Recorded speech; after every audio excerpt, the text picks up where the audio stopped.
En 2008, des Américains ont eu du mal à rembourser leur crédit immobilier. 7 ans plus tard, le monde entier en subit encore les conséquences.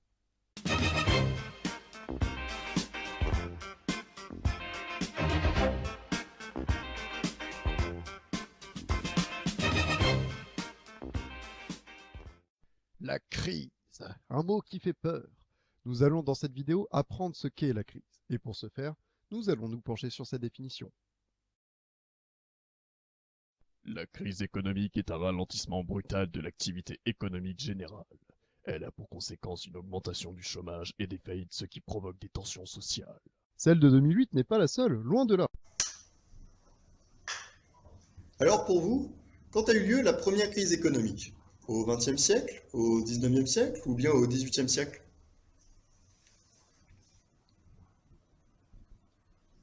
Eh ben non, la première crise économique a eu lieu au XVIIe siècle, en 1637 en Hollande. L'objet de cette crise est une tulipe. Et oui, cette crise est appelée la tulipomania. Je vais vous expliquer. Lorsqu'on plante un bulbe de tulipe en automne, la fleur n'apparaît qu'au mois de juin. Et donc, en 1635, les Hollandais ont commencé à prendre des paris sur les bulbes de tulipes, alors qu'ils ne connaissaient même pas la qualité du bulbe. On assiste à une augmentation démesurée du cours, au point qu'un bulbe de tulipe se serait vendu plus cher qu'un tableau de Rembrandt. La spéculation durera 2 ans avant que la bulle explose. Les cours vont vite chuter, et si vite même d'ailleurs qu'aucun acteur ne peut voir ses contrats honorés. On compte plusieurs dizaines de crises. Seulement, avec la mondialisation, ces problèmes économiques touchent maintenant tous les acteurs économiques mondiaux, c'est-à-dire les pays, les entreprises, vous, moi. Et on arrive à un sujet amusant, la naissance de notre crise, la crise des subprimes. Tout commence avec le crédit immobilier. Tcha, tcha, tcha. Il y a quelques années, les investisseurs possédaient une grande somme d'argent et cherchaient un bon investissement pour avoir une somme d'argent encore plus grande. Ils allaient le plus souvent chercher des bons du Trésor public américain, réputés pour être l'investissement le plus sûr. Mais le président de la FDE, la Réserve fédérale américaine, ceux qui distribuent ces bons, baissa le taux d'intérêt à seulement 1% et ainsi conserver une économie forte. Le retour sur investissement étant très faible, les investisseurs tentèrent de trouver une autre astuce pour gonfler leur bourse. Ce taux très faible intéressa néanmoins beaucoup de banques, celles de Wall Street par exemple, mais aussi des banques venant du Japon, de Chine, de Moyen-Orient, profitant ainsi de crédits bon marché. Ces multitudes d'emprunts favorisèrent l'effet de levier. L'effet de levier consiste à emprunter de l'argent pour amplifier le résultat d'une transaction. Là, je vois bien que j'en ai perdu 2 ou 3, donc nous allons utiliser un exemple. Dans cette transaction, je possède 10 dragibus, ce qui me permet d'acheter un rouleau de réglisse. Si je vends ce rouleau de réglisse pour 11 dragibus, j'aurai gagné un dragibus. Bonne affaire! Mais maintenant, imaginons que j'emprunte 390 dragibus. Bam! Je me retrouve en possession de 400 dragibus. J'achète ensuite 40 rouleaux de réglisse que je revends 440 dragibus et je rends ensuite les 390 dragibus empruntés plus 3 dragibus d'intérêt, le taux de 1%.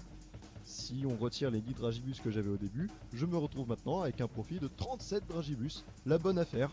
Wall Street va donc prendre des tonnes et des tonnes de crédits pour devenir extrêmement riche et ensuite rembourser l'argent emprunté. Voyant cela, les investisseurs vont devenir verts. Eux aussi ils veulent gagner de l'argent. Et c'est là que Wall Street eut l'idée du siècle, le prêt hypothécaire.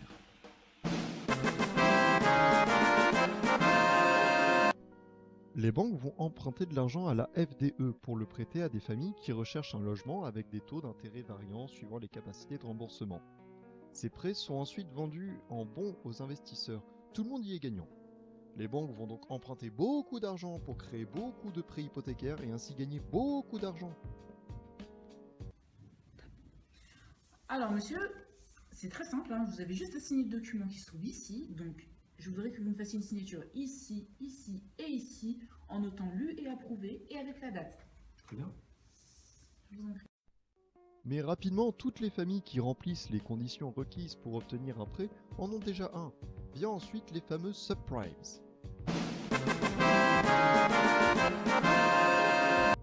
Le principe du subprime, c'est très simple. Quand une famille ne rembourse plus ses emprunts, le prêteur récupère la maison. Or, les prix de l'immobilier augmentent constamment. Il récupère donc un bien d'une valeur supérieure. Puisqu'ils sont ainsi couverts en cas de défaut de paiement, les banques peuvent commencer à ajouter du risque aux nouveaux prêts. Des familles se retrouvent donc avec des prêts sans devoir donner d'acompte, de justification de revenus, pas un seul document. Et c'est exactement ce qu'elles font. Ainsi, au lieu de prêter à des familles responsables, les banques commencent à accorder des prêts à des propriétaires, disons, différents. Bonjour monsieur, donc voici le document en question. Donc c'est très simple, hein. Vous avez juste à signer ici, ici et ici, en notant lu et approuvé et avec la date. Skoll!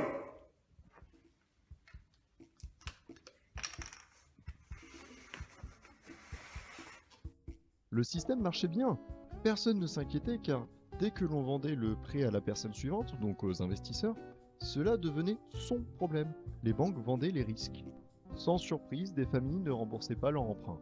Mais pas de problème, les banques gagnaient les maisons et les remettaient en vente. Rappelons que les prix de l'immobilier ne cessaient d'augmenter. Mais de plus en plus d'emprunts se transformèrent en maisons. Du coup, il y avait tellement de maisons en vente qu'il y avait plus d'offres que de demandes sur le marché de l'immobilier. Les banquiers se retrouvaient en possession de grandes maisons qui valent très cher, mais qui ne se vendent pas. Du coup, ces grandes maisons qui valent très cher ont commencé à devenir des grandes maisons qui ne valent plus rien du tout. Après, on observe un bel effet boule de neige. Les banques doivent rembourser l'argent qu'elles ont emprunté à la FDE, mais les banques n'ont pas d'argent car personne n'a acheté les grandes maisons. Les banques tombent, la FDE se retrouve sans argent et ne peut plus prêter. La FDE tombe, les États qui comptaient sur les emprunts de la FDE ne tardent pas à suivre, ce qui impacte toute l'économie américaine et rapidement toute l'économie mondiale. La peur. Voilà ce qui entretient la crise. Les financiers n'osent plus financer, les prêteurs n'osent plus prêter et les entrepreneurs n'osent plus rêver. L'économie est complètement gelée, rien ne bouge. Et une économie, ça n'aime pas trop l'oisiveté. Il lui faut du mouvement, des échanges, des flux commerciaux. Les entreprises subissent ce gel et elles n'arrivent plus à faire de profit. Elles se retrouvent dans l'obligation de se restructurer, ce qui implique des licenciements et ce qui augmente le chômage.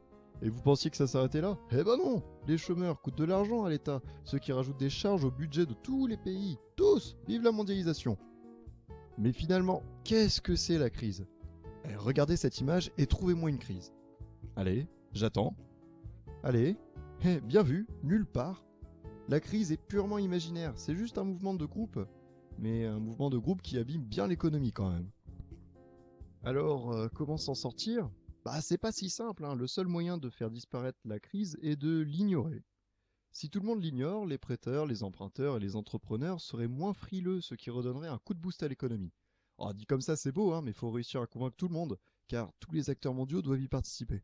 Bien sûr, il n'y a pas que ça, il y a des chiffres, des grands économistes. Néanmoins, faites fonctionner l'économie et justement, il n'y aura plus de soucis.